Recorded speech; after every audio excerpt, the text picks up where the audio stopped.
আমাদেরকে ধৈর্যশীল হতে হবে, আমাদেরকে ধৈর্য ধারণ করতে হবে।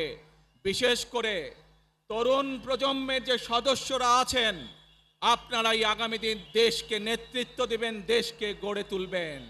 এই দায়িত্ব তরুণ প্রজন্মের সদস্যদেরকে আজ গ্রহণ করতে হবে, যাতে করে এই দেশকে আমরা সুন্দরভাবে গড়ে তুলতে পারি। শক্ত ভিত্তির উপরে, গণতান্ত্রিক ভিত্তি, শক্তিশালী অর্থনৈতিক ভিত্তির উপরে যাতে এই দেশকে আমরা গড়ে তুলতে পারি। প্রিয় ভাই বোনেরা, আমার সাথে আজকে মঞ্চে এখানে বহু জাতীয় নেতৃবৃন্দ বসে আছেন। আসুন আজকে আমরা দুহাত তুলে আল্লাহর দরবারে দোয়া করে আল্লাহর রহমত আমরা চাই।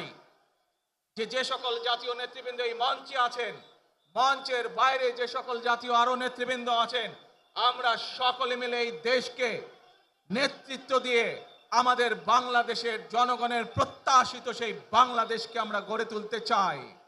আমাদেরকে যে কোনো মূল্যে আমাদেরকে এই দেশের শান্তি শৃঙ্খলা রক্ষা করতে হবে। যে কোনো উস্কানির মুখে আমাদেরকে ধীর শান্ত থাকতে হবে। প্রিয় ভাই বোনেরা, আমরা দেশের শান্তি চাই, আমরা দেশের শান্তি চাই, আমরা দেশের শান্তি চাই।